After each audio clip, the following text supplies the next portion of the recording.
Yo, what is going on, guys? It's your boy Drainen Playz back again with another video. It feels so good to say that because I've had a very small amount of videos on my channel recently and I really want to change that. I'm really looking forward to putting videos back on my channel and implementing them back in my everyday, and I'm really looking forward to that because my videos can be really good come World War II zombies. We are back with Quest for the Best as it has been a little bit over 2 months that I've uploaded a Quest for the Best video. I can't believe I've procrastinated that long. I can't wait to get back into this series. It is one of my favorite series because I do enjoy ranking things a lot. You guys voted for this series when I did that series video a while ago, so I know you guys are getting ready for this one. I'm sorry if I sound dead or a little bit under the weather. I'm actually kind of sick right now. Getting sick in college, I've realized, is like the worst thing, and it's also freezing in my room because for some reason they think it's a good idea to not give us heat until November 1st. Great idea, Duquesne. Great idea. So while I'm freezing my ass off, let's get right into this. It's pretty well known that I think this map is garbage. Well, because it is. The 18th best map in Call of Duty Zombies is Die Rise. Now, it kind of pains me to put this map so low because I did have a great time playing this map when I was a kid.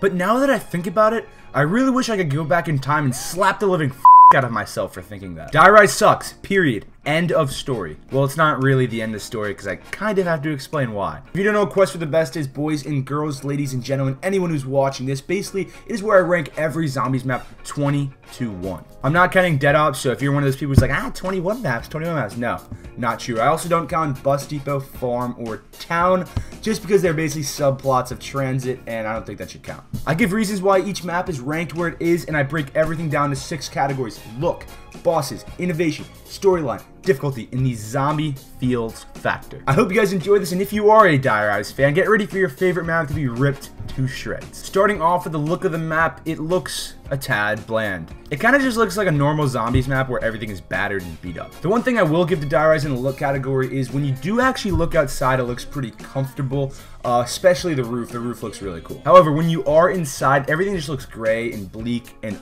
ugly and doesn't look the prettiest. The falling buildings in the background do actually make Die Rise look a little more interesting. I always thought that there was possibly maybe like a super Easter egg, something back there in those buildings, but it was Die Rise, so obviously that didn't happen. Look is kind of a toss-up, and I'm really not sure how to rank it, so I'm going to give it the benefit of the doubt and go 5 out of 10 for look for Die Rise. Next, we have bosses, and there really only is one boss. And that boss is one of the most annoying of all time. If the jumping jacks or Nova crawlers are on cocaine or whatever you want to call them don't give you a free perk, you actually want to kill yourself when they're around you. They're actually that annoying. They literally just run at you from all angles. They jump around like they just snorted like 10 grams cocaine. That's how I feel when I'm around the Nova crawlers, is that I want to do cocaine. No, not true at all, but I wouldn't be surprised because Die Rise is that bad of a map that it could make people use recreational drugs. Honestly, the pretty cool thing about these bosses, again, is I said the free perk. If you can get them, it's a really cool thing they added. The way you get the free perk is if you don't miss a bullet, or you can use a trample teams, or you can knife them all.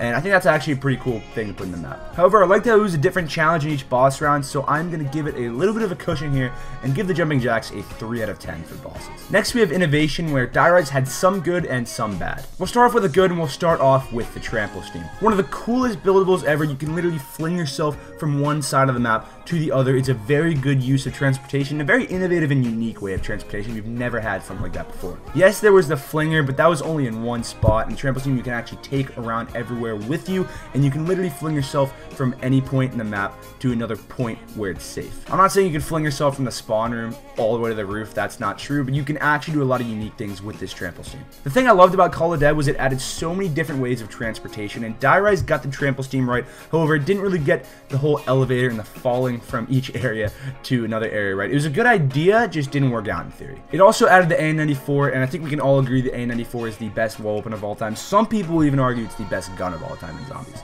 Shifting over to the bad, let's roast that terrible way of transportation I was talking about earlier in the video. I'm not going to get that much into this one due to everyone roasts it, but I was talking about the elevators, and those things are annoying as Why do I have to wait 1 minute to get my perks? Or 1 minute for it just to go down a notch? Or just 1 minute for me to get up to a place I need to be? That just... Oh my gosh, I can't even talk. It was just a downright terrible idea to wait 1 minute to get your perks. Also, you ever tried pack punching on Die Rise? Well, you can pack a punch it, and the elevator will leave, and the pack punch swallows your gun and your happiness. Die Rise did also add the worst perk of all time in Who's Who, and I give it a little credit because not many maps are ballsy enough to actually add a perk, because we haven't really seen a new perk since Widow's Wine, but it's only fitting that Who's Who, one of the worst perks, is on one of the worst maps, and that's only where it is. Therefore, I'm going to give Die Rise a 5 out of 10 for innovation. I had to go really in depth in that because Die Rise actually had a good amount of innovation in it. Next we have storyline, and am I the only one wondering why the hell everyone wants to light up this godforsaken tower? I thought we were done with this tower in Transit. I really did, but no, it had to make an epic return in Dire Rise. Of course, the two worst maps of BO2 have this fucking tower. Kind of ironic again, the most pointless Easter eggs land in the most pointless maps. Now the Easter egg, I admit, it's not that bad. It could be worse. It could be worse. It could be Transit. It's not Transit. However, like, what did it do to the storyline? Like, does anyone look back at Dire Rise and say, dang, that was an integral part of the zombie storyline, or that part when we lit up that tower was a very important part in the zombie storyline? No, that doesn't happen. That just doesn't happen with Dire Rise. Therefore, Dire Rise means a speck, a meme, a skid mark on the underpants of society, and all that good stuff. The opening cutscene really just made us all hungry for a storyline that just wasn't going to deliver. Therefore, Dire Rise gets a 3 out of 10 for storyline because, well, it is a skid mark on the underpants of society. Next, we have difficulty, and to be honest with you, this is kind of hard to tackle. For one, you might say Dire Rise is too easy. You could be on the spectrum that says Dire Rise is just right, or you could be an idiot and say it's too hard of a map. There are certain aspects of Dire Rise's difficulty that I actually enjoy. For one, they patched the slick fire, so you can't just do that crazy glitch where one slick fire thing would kill a whole horde. It is also super fun to camp on the roof with friends. I had so many good times doing that. Everyone gets a barrier, everyone just tries to survive. It's really fun. This one is hard to tackle again, as I said earlier, but I'm leaning towards Dire Rise being too easy. It has so many great training spots, the greatest wall gun ever, at one point had the best wonder weapon ever, and still a very good wonder weapon. Free perks. Dire Rise comes out to be a little too easy, therefore it gets a 4 out of 10 for difficulty. The last is the ZFF, or the Zombie Feels Factor, and again, it is hard to tackle. Back in the days of BO2, I actually really enjoyed Dire Rise. But here's the thing, did I like it because it was a good map, or did I like it just because Transit sucked so bad? I'm leaning towards the second one there. Look, Dire Rise isn't the worst map in the world. It is pretty bad at the end of the day, but at least to me, I'm pretty sure to the rest of you, it does feel like a zombie map where I'm going to play where I'm not as suicidal as Transit. The idea of it actually was really cool. Getting up in a bunch of buildings in the sky of Shanghai. I mean, come on, would you not want to play that map? Again, how many times have we seen this an idea that's cool and it fell flat? Transit.